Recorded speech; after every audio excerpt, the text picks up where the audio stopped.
તો વિદ્યાર્થી મિત્રો, આજે આપણે નવી અપડેટ સાથે આવી રહ્યા છીએ. એટલે સમગ્ર શિક્ષા દ્વારા બહાર પાડવામાં આવેલી છે અને આ સમગ્ર શિક્ષા ગુજરાત દ્વારા સંચાલિત છે. એમાં કઈ કઈ જગ્યાઓની જાહેરાત છે કે બોયઝ હોસ્ટેલ માટે છે વોર્ડન ગૃહપતિ. વોર્ડન એટલે ગૃહપતિ, બીજું છે આસિસ્ટન્ટ વોર્ડન એટલે મદદનીશ ગૃહપતિ, અને હિસાબનીશ અને કસ્તુરબા બાલિકા વિદ્યાલય. માટે આ 11 માસ કરાર આધારિત ભરતી છે, ખાસ ધ્યાન રાખવું.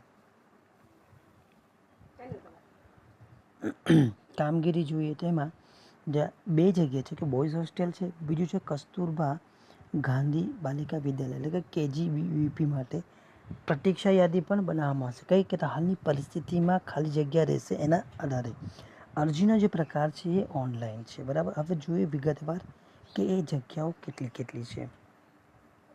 જો વોર્ડન માટે છે વોર્ડન ગૃહપતિ નિવાસી છે, એમાં ફક્ત પુરુષ ઉમેદવાર એટલે કે બોયઝ હોસ્ટેલ માટે 14 જેટલી જગ્યાઓ ખાલી છે. 14 જેવી જગ્યા પર એક ભરતી કરવાની છે અને પગાર છે 25,000.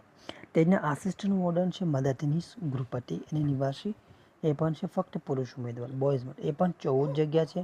સેલેરી 15,000. હવે તમે કહેશો 15,000 કેમ? પહેલો છે એ પુરુષ ઉમેદવાર છે, ગૃહપતિ નિવાસી જ છે પણ મુખ્ય છે, અને આસિસ્ટન્ટ એટલે કે મદદનીશ ગૃહપતિ છે એ પણ 14 સંખ્યા છે, એના 15 જેટલી સંખ્યાઓ છે, બરાબર. એટલા માટે એના પગાર ઓછો છે. ત્યાર પછી છે હિસાબનીશ છે બિન નિવાસી. અહીંયા ત્યાં નિવાસી રહેવાની જરૂર નથી, એટલે કે અવર જવર કરી શકે, અપ એન્ડ ડાઉન કરી શકે તેવા મહિલા અથવા પુરુષ બંને ઉમેદવાર ચાલશે.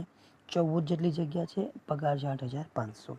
ત્યાર પછી છે હિસાબનીશ બિન નિવાસી, ફક્ત ને ફક્ત મહિલા ઉમેદવાર માટે KGBVPમાં, કેમ કે આ બાલિકાઓનું સ્પેશિયલ હોસ્ટેલ છે એટલા માટે એની સંખ્યા પણ વધારે છે. 84 જેટલી જગ્યાઓ છે અને પગાર છે 8,500, બરાબર.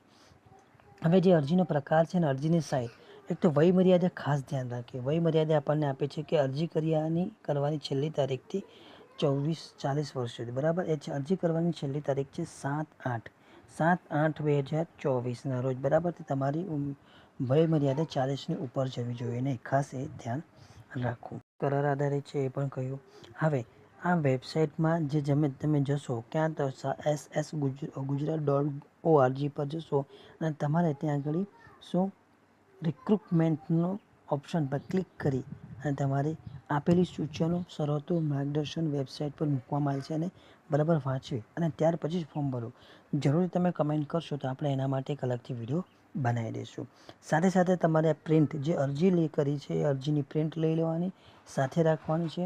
પ્રમાણપત્રોની ચકાસણી, પ્રમાણપત્ર જ્યારે તમારું યાદીમાં આવશે નામ, તો તમારે પ્રમાણપત્રની સાથે સાથે આ અરજી પ્રિન્ટ એક નકલ પ્રમાણપત્રની હશે, બધી પ્રમાણપત્રની નકલ અને અસલ પ્રમાણપત્ર સાથે તમારે ચકાસણી માટે રૂબરૂ ત્યાં હાજર રહેવું પડશે, બરાબર. અરજી કરવાની છેલ્લી તારીખ જોઈએ 29 શરૂઆતની તારીખ છે 29/7/2024 લઈ 7/8/2024 છે, બરાબર.